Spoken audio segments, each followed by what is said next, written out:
entretien téléphonique, elle négocie à la baisse les 30 000 $ US exigés par les ravisseurs qui croient que, parce que la jeune fille a le teint clair, son père est nécessairement riche. Affolée, la mère explique que sa grimelle est le produit de viol. J'ai été violée par un blanc alors que je travaille dans un hôtel implantel. Farah n'est pas l'enfant d'un bourgeois. Le lendemain, le 15 novembre, la pression monte d'un cran. La rançon doit être livrée avant 6 heures du soir. Sinon, Farah mourra. Après une course folle, la mère parvient à ramasser 4 000 $ haïtiens. Des amis de la Croix-les-Boussales et des parents ont sorti leur portefeuille afin d'aider la pauvre dame de 42 ans qui gagne sa vie en vendant des appels téléphoniques dans les rues de la capitale. À 19h, quelques minutes après l'expiration de l'ultimatum, elle entre de justesse en contact avec les bandits qui séquestrent son enfant. Les kidnappeurs lui demandent alors de trouver 2 000 $ haïtiens de plus. Ils lui donnent aussi des consignes pour le versement de la rançon. Vain espoir. Elle se présente au rendez-vous quelque part du côté de Marin, vers la route 9. Il fait noir. 2 des ravisseurs l'attendent. Elle file le paquet à un homme caché derrière un mur. L'autre lui assure que Farah sera libérée le soir même. Le bruit des gonds d'une porte qui s'ouvre la fait espérer. En vain. Ta fille sera déposée tout près de chez elle. N'amenez pas au propre, lui jette le kidnappeur de ton sec pour couper court aux demandes répétées de la mère de repartir avec son enfant qui a peur de l'obscurité. Rentrée chez elle, elle attend désespérément le retour de sa fille. Soudain, le téléphone sonne. Ou te mettez trop de monde sous dossier, ou te averti la police, mais nous videz la terre pour nous dans son trottoir. Annonce l'un des kidnappeurs à la mère de Farah pour qui le monde vient de s'écrouler. Avec quelques voisines, en pleine nuit, elle tente l'aventure et part pour Santo. À mi-chemin, elle doit revenir sur ses pas. Il est 2 heures du matin et elle vient de ressentir une étrange douleur dans ses flancs, la même qu'elle avait éprouvée en mettant Farah au monde le 7 juillet 1986. Aux premières heures du jeudi 16 novembre, elle découvre, atterrée, le cadavre défiguré de sa fille. Il y a du sang partout. Ses yeux ont été crevés. Peu à peu, la mère reconstitue le drame. Selon des témoins, Farah a demandé à ses bourreaux pourquoi il l'avait conduite à Santo alors qu'ils avaient déjà empoché la rançon. Après un échange verbal plutôt musclé, les ravisseurs lui ont intimé l'ordre de mettre un sachet de plastique sur sa tête. Comment pourrais-je le faire puisque vous m'avez cassé le bras, a entendu un témoin, avant que 2 détonations retentissent soudain dans la nuit, suivies d'un sinistre silence. Étudiante en première année à l'école normale supérieure de l'Université d'État d'Haïti, Farah Kirby Dessous laisse derrière elle une mère éplorée qui n'a plus pour se consoler que son fils Alexandro Lecomte, le petit frère 15 ans, est celui qui a été ouvrir la barrière à sa sœur au moment où elle rentrait à la maison. Il ne la reverra jamais. Bouffée par la douleur, cette famille craint maintenant pour sa propre sécurité. Car Farah aurait reconnu peu avant son enlèvement crapuleux quelqu'un qui tentait de cambrioler sa maison. Ce voleur, vraisemblablement, entretenait des liens avec les ravisseurs qui savaient depuis le tout début que Farah ne rejoindrait pas sa famille vivante. Une information capitale que Michael Lucius aurait pu utiliser pour appréhender les kidnappeurs s'il n'avait pas été lui-même obligé de consacrer tout son temps à se défendre. Robertson Alphonse. Là, en 2006, en 2015, kidnappé, torturé et assassiné. Lancy Esmerville, 23 ans, n'est pas là. Elle ne rentrera plus. La mine désemparée, quelques amis, assis dans le salon de sa maison à Bizoton 51, sont muets. Dans la chambre, sa mère, allongée sur un lit, ne parle pas. Le pas lourd, d'autres visiteurs soupirent. Casse le silence dans ces lieux où l'on est chrétien pratiquant. La petite sœur de la victime, effondrée, puise en elle la force pour raconter ce calvaire. Vers 5h30 p.m., jeudi 3 décembre, Lancy Esmerville a été enlevée dans les parages de l'église adventiste Belle Étoile à environ 200 mètres de chez elle. Des témoins rapportent qu'on est parti avec elle dans une voiture noire, confie la petite sœur de Lancy. Angoisse, insoutenable attente. Le lendemain, les ravisseurs appellent à 13h25. Ils exigent une rançon de 150 000 $ américains. Ils font écouter un enregistrement. On entendait la voix de Lancy. Elle a dit qu'on la frappait. Elle a dit qu'elle n'avait pas mangé, explique sa sœur. De peine et de misère, aidée par des parents, des amis, la famille a pu rassembler 50 000 $ américains. La rançon a été remise lundi soir. Plus rien. Silence. Mardi matin, la population de Monde Karaté sur la route de l'Amitié connectant l'ouest au sud-est découvre un cadavre balancé dans un ravin, enveloppé dans une couette. C'était celui de Lancy Esmerville. Elle a été torturée. Sur son visage, il y a des bleus et sur ses lèvres, des traces de sang. On l'a retrouvée avec un bras fracturé. On ne sait pas si la fracture est post-mortem. Aucune perforation n'a été relevée sur son corps. Elle portait une robe noire avec des motifs ressemblant à des toiles d'araignée en haut. Autour du cou, on a retrouvé ce qui ressemble à un chemisier.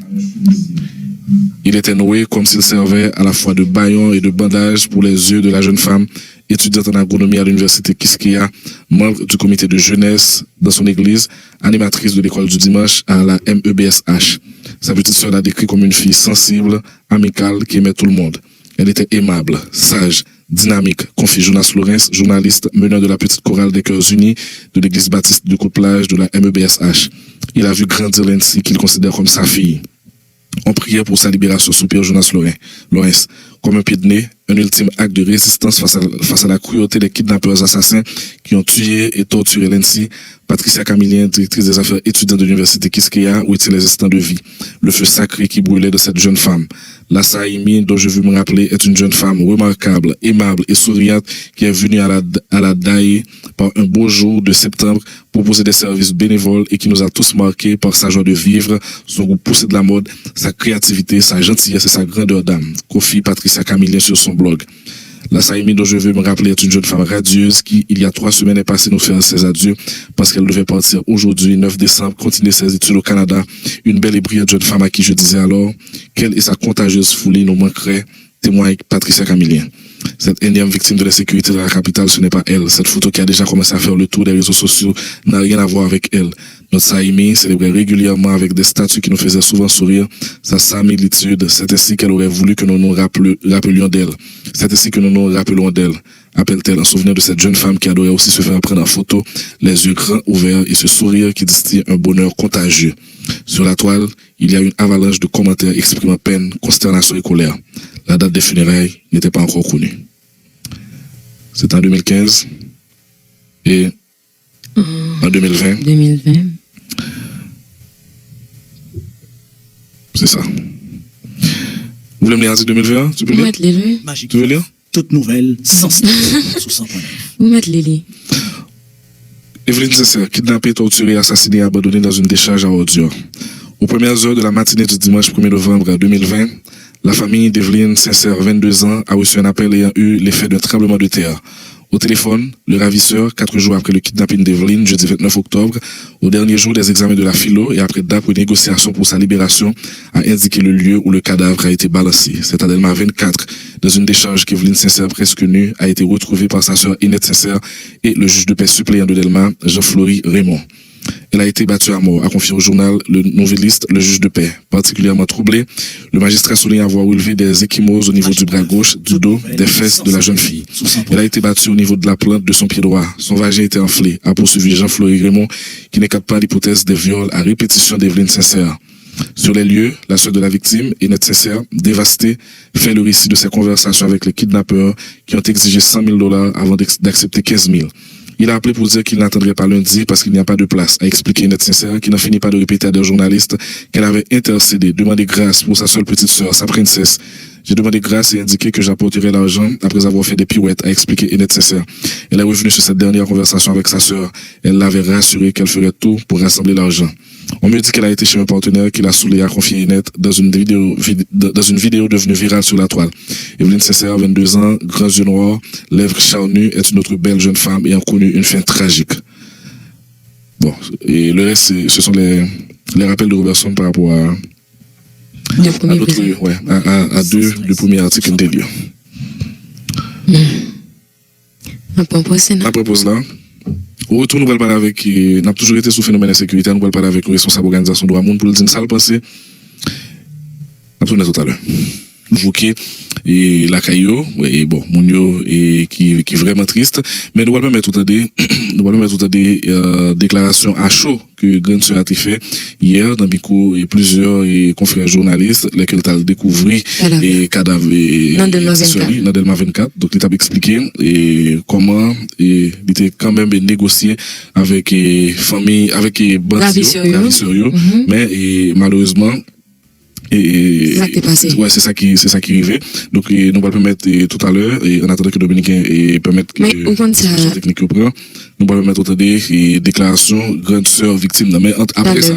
Mais où connaît crime ça et choc là il fait presque même effet avec son chef Farah des sources en 2004 justement et Jacques et Samili.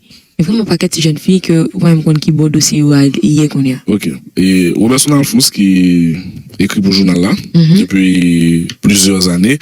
Robertson Alphonse, c'est malheureux. Bon, est-ce qu'on peut dire son coïncidence, mais nous connaissons Robertson est toujours très concerné par les sujets ça. Robertson Alphonse écrit 3 articles, 2006, 2015 et 2020. Tous les 3 titres même genre. Kidnappé, torturé, assassiné, Farah Kirby de Sousse. Kidnappé, torturé, assassiné, Nancy S. Mianville en 2015. Et ça qui passait avec Evelyne Cesser, kidnappé, torturé, assassiné, abandonné dans une décharge à ordures. Tout à l'heure, Hélène Fintan des mamans, nous parlons de tous les